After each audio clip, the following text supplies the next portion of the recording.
नमस्कार दोस्तों, आपका बहुत बहुत स्वागत है हमारे और आपके YouTube channel GK tips by Mahendra Bugalia पर। आज अपन इस क्लास के अंदर राजस्थान की प्रमुख जिले पढ़ेंगे। उससे पहले मैं आपको एक चीज़ बता देता हूँ, ये जो GK tips by Mahendra Bugalia channel है, इसको जब आप ओपन करोगे तो उसके अंदर आपको पिछले 6 महीने का करंट अफेयर मिल जाएगा, आपको फ्लैगशिप योजनाओं की अलग से क्लास मिल जाएगी, आपको वहाँ पर बजट की अलग से क्लास मिल जाएगी।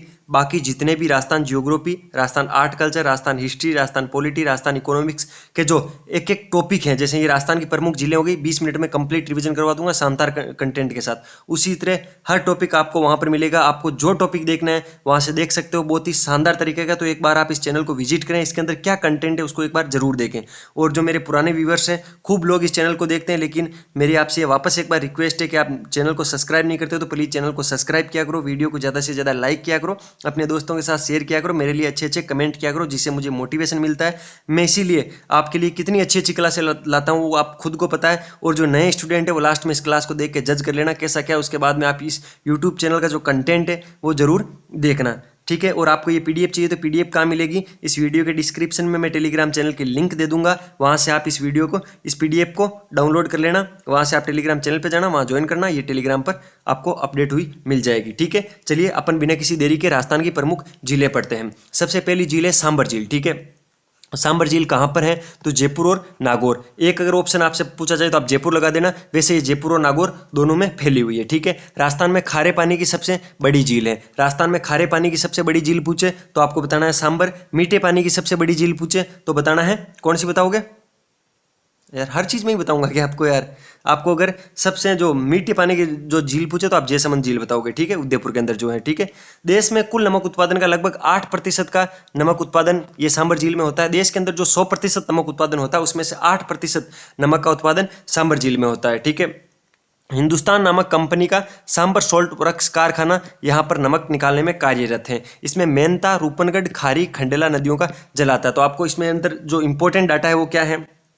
एक तो इसकी स्थिति जयपुर और नागौर के बीच। राजस्थान में खारे पानी की लवणीय जल की सबसे बड़ी झील है। देश के कुल उत्पादन का लगभग 8% नमक उत्पादन करती है। इसके अंदर मेहनता, रूपनगढ़, खारी, खंडेला नदियाँ अपना जल आती है, ठीक है। आगे क्या है? डीडवाना झील। डीडवाना झील नागौर के अंदर है। डीडवाना झील भी कहाँ है? ठीक है, तो डीडवाना झील नागौर के अंदर है। ये राज्य सरकार का सोडियम सल्फेट बनाने का कारखाना यहाँ पर है। यहाँ जो नमक निकलता है डीडवाना के अंदर, जो नमक निकलता है वो खाने लायक नमक नहीं है, क्योंकि खाने लायक नमक के अंदर NaCl होता है, जिसको अपन सोडियम क्लोराइड बोलते हैं। लेकिन यहाँ जो नमक निकलता है उसके अंदर सबसे ज़्यादा सोडियम सल्फेट होता है, इसलिए ये नमक है जो खाने लायक नहीं है। इसलिए इसका उपयोग रंगाई छपाई उद्योग में, चमड़ा उद्योग में, इनमें किया जाता है। तो यहाँ पर सोडियम सल्फेट का कारखाना लगा हुआ है, राज्य सरकार का है, ठीक है, ध्यान रखना। यहाँ के नमक का उपयोग रंगाई छपाई में और बाकी जो अन्य उद्योग है उनमें किया जाता है। तो ये है डीडवाना झील। आगे चलते हैं पंचभद्रा झील। ये है बाड़मेर के अंदर, ठीक है। मैंने आपको पीछे ही बताया था कि NaCl जो सोडियम क्लोराइड है वो खाने वाले नमक में सबसे ज्यादा होना चाहिए।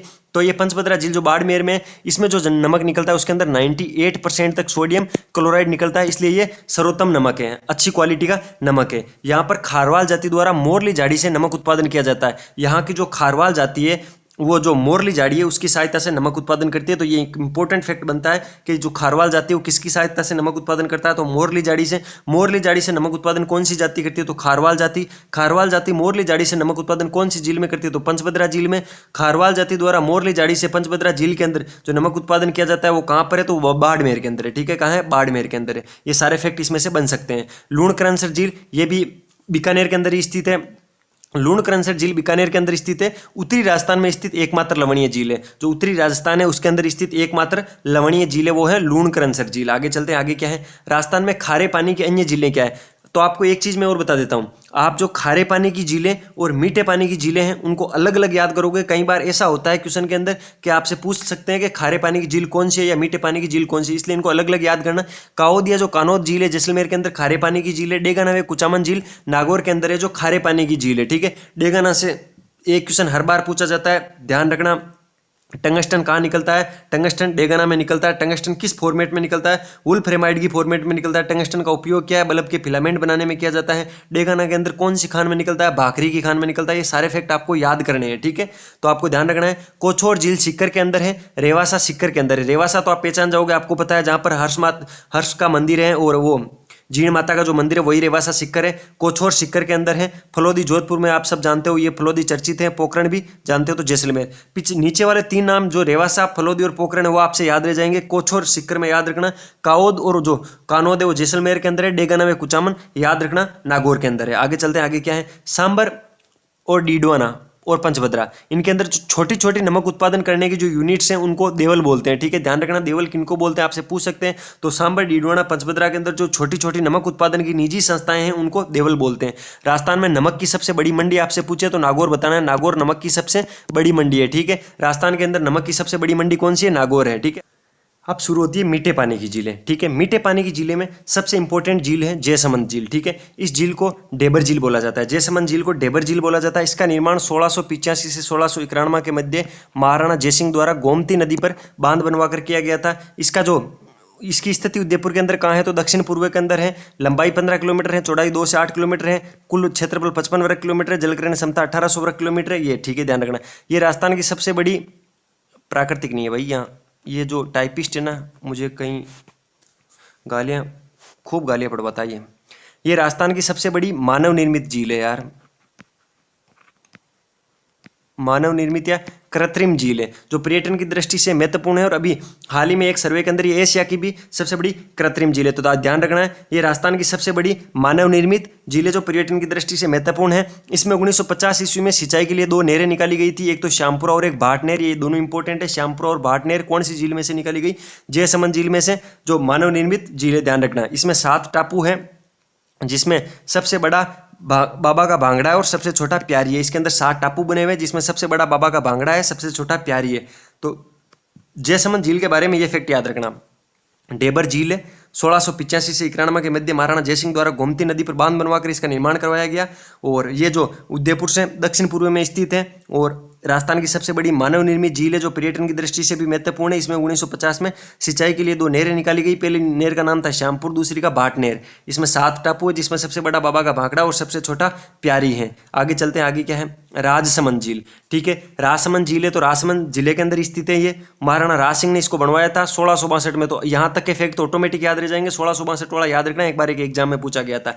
इस झील के किनारे सुंदरघाट और 9 चौकी पाल है। 9 चौकी पाल इंपॉर्टेंट है। 9 चौकी पाल पर संगमरमर के जो 25 शिलालेख है उनसे एक राज प्रशस्ति बनी हुई है, जो सबसे बड़ी प्रशस्ति भी है। और इसका निर्माण किया था रणछोड़ दास तेलंग ने। ठीक है, ध्यान रखना, रणछोड़ दास भट्ट ने किया था। आगे चलते हैं, जहां पर मेवाड़ का इतिहास लिखा हुआ है संस्कृत भाषा में। ठीक है, इस झील में गोमती नदी आकर गिरती है और इसकी लंबाई 65 किलोमीटर, चौड़ाई 3 किलोमीटर है। ध्यान रखना, गोमती नदी आकर गिरती है राजसमंद झील के अंदर। राजसमंद जिले के अंदर ये स्थित है। महाराणा राज सिंह ने 1662 में बनवाया था। इस पर 9 चौकी पाल बनी हुई है, जिस पर राज प्रशस्ति लगी हुई है, जिसके लेखक रणछोड़ दास भट्ट है। और राज प्रशस्ति में मेवाड़ का इतिहास लिखा हुआ है। ठीक है, ये राजसमंद झील के बारे में। अब चलते हैं पिछोला झील के बारे में। पिछोला झील उदयपुर के पश्चिम में है। पे से पिछोला, पे से पश्चिम। ध्यान रखना है, उदयपुर के पश्चिम के अंदर पिछोला झील है। ठीक है, इसका निर्माण 14वीं शताब्दी के अंत में राणा लाखा के काल में एक बंजारे ने करवाया था। और इस झील में 2 टापू हैं, जिसमें जगमंदिर और जगनिवास है, और एक सुंदर महल भी बने हुए हैं। इसके अंदर देखिए, मैं जो भी क्लास दूंगा उसके अंदर आपको कंटेंट ऐसा ही मिलेगा, एकदम शॉर्ट एंड स्वीट। जो एग्जाम में पूछा जाता है सीधी सीधी वही चीज मैं आपको बताऊंगा। इधर उधर की चीजें और टाइम पास करना मेरा काम नहीं है। मैं आपको जो चीजें हैं वो सीधी सीधी साफ साफ स्पष्ट शब्दों में बताऊंगा। ठीक है, उसके अंदर कोई ऐसा नहीं है कि मैं आपको कॉम्प्लिकेटेड, सीधे सीधे शब्दों में आपको यही चीजें याद करनी है। पिछोला झील है, उदयपुर के पश्चिम में, 14वीं शताब्दी में बनी हुई है, राणा लाखा के काल के अंदर बनी हुई है। एक बंजारे ने इसका निर्माण करवाया था। इसके अंदर 2 टापू है, जिसमें जगमंदिर और जगनिवास महल और सुंदर महल बने हुए हैं। जगमंदिर जगनिवास इंपॉर्टेंट है, इसलिए इस झील को याद रखना। आगे क्या है, फतेह सागर झील। ठीक है, उदयपुर नगर से सटी हुई फतेह सागर झील है, जो उदयपुर जिले के पास है। पिछोला झील के उत्तर पश्चिम में है।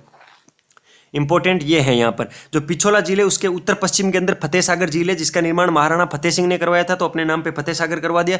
राजस्थान में पहली बार फतेह सागर झील पर मौसम संबंधी जानकारी एकत्रित करने हेतु सौर वेधशाला की स्थापना की गई। ये इंपॉर्टेंट फैक्ट बनता है, इसलिए मैंने इसमें डाला है कि राजस्थान में पहली बार फतेह सागर झील पर मौसम से संबंधित जानकारी एकत्रित करने हेतु एक सौर वेधशाला की स्थापना की गई थी। आगे चलते हैं, आना सागर झील है, इंपॉर्टेंट है, अजमेर में स्थित है। इस झील का निर्माण 1137 ईस्वी में सम्राट पृथ्वीराज चौहान के पितामह जो आना जी थे अर्णो राज थे, उन्होंने करवाया था। तो ध्यान रखना है, अजमेर के अंदर स्थित है आना सागर झील। निर्माण 1136 में हुआ था। सम्राट पृथ्वीराज चौहान के जो पिता हैं आना जी, उन्होंने इसका निर्माण करवाया था। इसके किनारे पर एक उद्यान बना हुआ है जिसको अपन दौलत बाग बोलते हैं और सुभाष उद्यान भी बोलते हैं, जो जहांगीर ने बनवाया था। ये लाइन इंपॉर्टेंट है इस आना सागर के बारे में। ये फैक्ट तो आपको कंपलसरी याद होने चाहिए, ठीक है। चाहे वीडियो को 2 बार देखो, चाहे वीडियो को 3 बार देखो, वीडियो को लाइक करके अपनी लाइक वाली लिस्ट में डाल दो।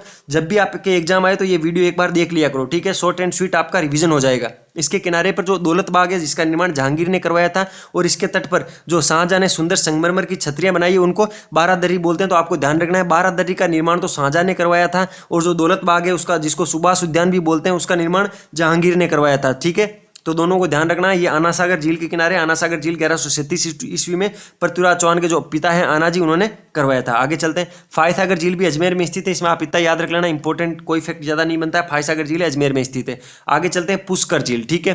पुष्कर झील अजमेर से 11 किलोमीटर दूर है। चारों ओर पर्वतों के बीच में गिरी हुई सुंदर पुष्कर झील है। ये इसके बारे में इसकी विशेषता है। यह झील राजस्थान की सबसे बड़ी प्राकृतिक मीठे पानी की झील है, ठीक है। कृत्रिम मीठे पानी की झील तो कौन सी है, जयसमंद है, आपको पता है। और जो प्राकृतिक मीठे पानी की जो झील है, प्राकृतिक मीठे पानी की झील कौन सी है सबसे बड़ी, तो पुष्कर झील है। ये धार्मिक दृष्टि से अत्यधिक महत्व की है तथा पर्यटनों के लिए दर्शनीय है। यहाँ पर कार्तिक पूर्णिमा को मेला बढ़ता है। ये इंपॉर्टेंट है, आपसे पूछ सकते हैं पुष्कर झील पर मेला किस दिन बढ़ता है, तो कार्तिक पूर्णिमा को बढ़ता है। इस झील को स्वच्छ रखने हेतु एक योजना कनाडा के सहयोग से चलाई गई। बार बार यही क्वेश्चन पूछा जाता है इस झील से कि पुष्कर झील से की सफाई के लिए किस देश की सहायता से योजना चलाई जा रही है, तो कनाडा के सहयोग से। किसके, कनाडा के सहयोग से। ये ध्यान रखना, ठीक है। इस पर गांधी घाट बने हुए वो आपको सब याद है, ठीक है। वो कोई इतना इंपॉर्टेंट नहीं है आजकल। सिलीसेट झील, सिलीसेट झील कहाँ पर है, सबसे पहले तो यही फैक्ट इंपॉर्टेंट है, अलवर के अंदर है। अरावली की पहाड़ियों के मध्य ये सुरम्य झील बनी हुई है, और जो सरिस्का वन्य जीव अभ्यारण्य के निकट स्थित है। ध्यान रखना है, सरिस्का वन्य जीव अभ्यारण्य के निकट है सिलीसेट झील, अलवर के अंदर। इस झील के किनारे अलवर के महाराजा विनीत सिंह ने अपनी रानी के लिए करवाया था। ये झील है जिसको जो अलवर के महाराजा विनीत सिंह है, उन्होंने अपनी रानी के लिए करवाया था। ये बोलते हैं, इसको बोलते हैं रानी के लिए प्यार, ठीक है। पहले वाले चांद तारे नहीं तोड़ते थे, पहले वाले झीलें बनवाते थे, ठीक है। आगे चलते हैं। आजकल वाले तो समझते, अब क्या कहूँ, ज्यादा ध्यान दो पढ़ाई पे, एग्जाम है आपके सामने। कोलाई झील, ठीक है। बीकानेर में कोलायत नामक स्थान पर स्थित है। कोलाई झील बीकानेर के अंदर कोलायत नामक स्थान पर स्थित है, ठीक है। इस झील के किनारे कपिल मुनि का आश्रम बना हुआ है। तो कार्तिक मास की जो पूर्णिमा है वहां कपिल मुनि का मेला बढ़ता है, ठीक है। कोलायत के अंदर आपको क्या क्या याद रखना है आपको मैं बता देता हूँ। कोलाई झील है बीकानेर के कोलायत नामक स्थान पर स्थित है, और इस झील के किनारे कपिल मुनि का आश्रम है। और यहाँ जो कार्तिक महीना आता है उसकी पूर्णिमा को कपिल मुनि का मेला लगता है। पुष्कर मेला भी कार्तिक पूर्णिमा को लगता है, और जो कपिल मुनि का मेला भी कार्तिक पूर्णिमा को लगता है। और यहाँ पर वो जो दीपदान का महोत्सव है वो भी होता है, ठीक है। आगे नक्की झील, ठीक है। नक्की झील, नक्की झील कहाँ है, नक्की झील सिरोही के अंदर है। राजस्थान में सर्वाधिक ऊंचाई पर स्थित कौन सी कोई झील है, तो कौन सी है, नक्की झील है, ठीक है। भूगोल वेताओं के अनुसार ये क्रेटर झील है। भूगोल वेता है वो इसको क्रेटर झील मानते हैं, और जो यहाँ राजस्थान के इतिहासकार वगैरह हैं वो मानते हैं कि देवताओं ने अपने नाखून से इस झील को खोदा था, ठीक है। और इस झील के किनारे रघुनाथ जी का मंदिर, toad rock, nun rock, Ram Jharokha गुफा और चंपा गुफा और लव पॉइंट बने हुए हैं, ठीक है। तो इस झील के किनारे रघुनाथ जी का मंदिर, toad rock, nun rock, Ram Jharokha गुफा और चंपा गुफा और लव पॉइंट बना हुआ है। तो इस लव पॉइंट पर जाने के लिए आपको ये क्लासें लेनी ही पड़ेगी, इंपॉर्टेंट क्लासें हैं। तो जल्दी आपका सिलेक्शन होगा तो आप भी इस लव पॉइंट पे लव बर्ड्स बन के जाओगे। तो ये थी नक्की झील, ठीक है। आगे चलते हैं। अन्य झीलें कौन कौन सी है जिनको आपका सीधी सीधी आपको एड्रेस पूछे जा सकते हैं कि इस झील कहाँ पे है ये झील, ठीक है। तो अन्य झीलों में नवलखा झील है, बूंदी के अंदर है। गेव सागर झील है वो डूंगरपुर के अंदर है। गलता व रामगढ़ आपको पता है, गलता घाटी कहाँ है, जयपुर के अंदर है। बालसमंद झील है वो जोधपुर के अंदर है। कायलाना झील जोधपुर के अंदर है। भरतपुर के अंदर बेराट बांध है, ठीक है। धौलपुर का जो तालाब शाही है वो भी प्रसिद्ध है, ठीक है। तालाब शाही कहाँ है, धौलपुर के अंदर है। कायलाना झील कहाँ है, जोधपुर के अंदर है। बालसमंद झील कहाँ है, जोधपुर के अंदर है। गलता व रामगढ़ जयपुर के अंदर है। गेव सागर डूंगरपुर के अंदर है। नवलखा झील बूंदी के अंदर है। तो ये थी राजस्थान की खारे और मीठे पानी की झीलें। ये आप क्लास देख लेना, इसमें से मोटा मोटी क्वेश्चन आपका फंस जाएगा। और अपने जो यूट्यूब चैनल है उसके अंदर ऐसा ही कंटेंट मिलता है, तो आप यूट्यूब चैनल के अन्य कंटेंट को भी आप देखें क्या है क्या नहीं है। और ये PDF कहाँ मिलेगी, तो टेलीग्राम चैनल पे मिलेगी। तो पूरी क्लास देख लिए तो क्लास को लाइक कर दो, चैनल को सब्सक्राइब कर दो, एक अच्छा सा मेरे लिए कमेंट कर दो, और फिर मिलते हैं नई क्लास के साथ। तब तक के लिए अपने स्वास्थ्य का विशेष ध्यान रखो। टेक केयर, जय हिंद।